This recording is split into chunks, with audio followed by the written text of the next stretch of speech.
On this episode, you can buy a bunch of crap off the Catholic Church for almost no money, but it's worth even less than that. Because what you gonna do with a graveyard?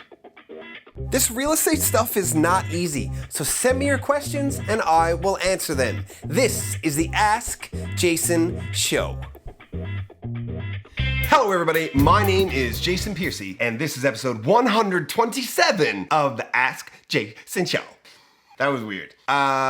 Speaking of weird, so the Catholic Church got permission to sell like everything, at least in, what was it? It was the Avalon and Buren, I think. Somewhere, anyway, these dioceses. Is that the correct word? Diocese? Yeah. A lot of them went up for sale, but before that happened, they went on tender, which means like you just sort of bid on an open auction site, kind of type thing, right? And a bunch of them got picked off real quick and are staying in the communities for the purposes of them, the actual churches. Like the Basilica, for instance, that sold like instant and got kind of like, not donated back to the community, but it'll still be operating as a Catholic church, but it is now owned privately. A bunch of the guys who, guys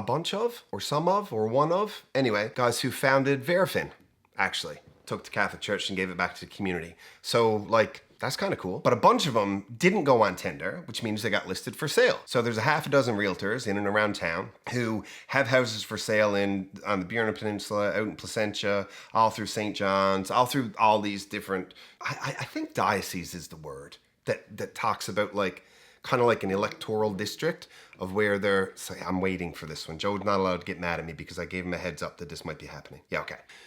So here's the thing. You can buy a church out in, I don't know, Placentia Bay for like less than $100,000 because they're not, as real estate assets, they're really not worth very much, but they're worth a great deal to the community. And people are thinking, well, I can get this like real cheap house out around the bay that's on the water that's been there for 100 years and I can maybe turn it into an Airbnb or a bed and breakfast, or I can renovate it and it can become my home. Sometimes this is true, but some of the property that you can buy is also a cemetery or a graveyard. By the way, the difference between cemetery and graveyard, I only learned this the other day. Graveyards are adjacent to churches. Cemeteries are separate areas. I didn't know that. TikTok taught me that, and everything on TikTok is true. So the problem with this is, sure, you want to buy an old property with this beautiful cathedral-style vaulted ceiling or whatever that's got this really cool shape to it, because a lot of churches were literally, Basilica is a good example,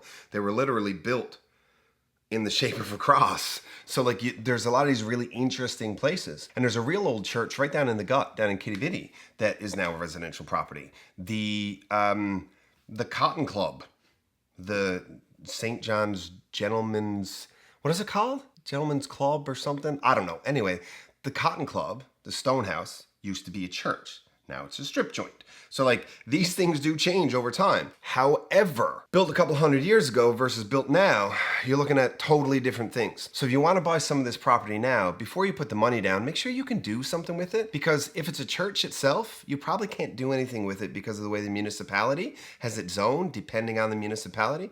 And if you're buying something that has a graveyard attached to it, I mean, you're not excavating that. That's like full-on illegal, exhuming people's tombs. You're not going at that. But, however, I don't know if you grew up anywhere kind of like I did, where the church also comes with, in a separate area, there's like maybe like a parish hall where you had the dances and stuff when you were a kid, and like an REM plays and like old Bon Jovi. Always. That kind of stuff. Maybe you could buy that and turn it into something. That's possible. And some churches also have rectories. Is rectory the right word? When the church owns the place that the priest like lives in, like the church owns it, that's an actual residential property. You could buy that. Catholic Church can get some money to pay off the debts, which, by the way, I didn't get into it, but how has it taken this long?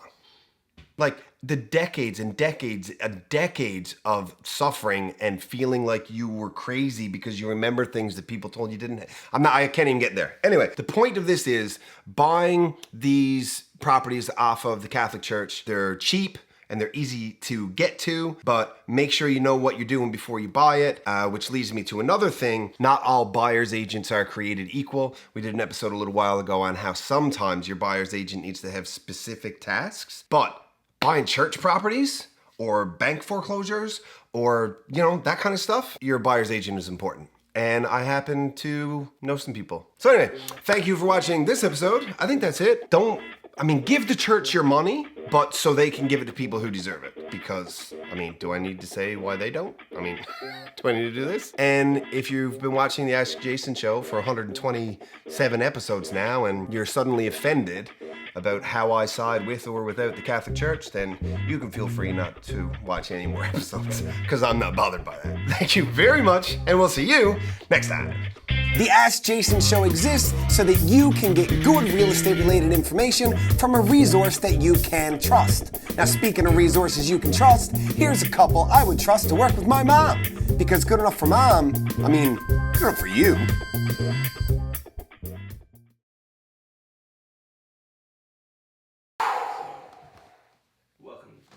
Nipples are hard.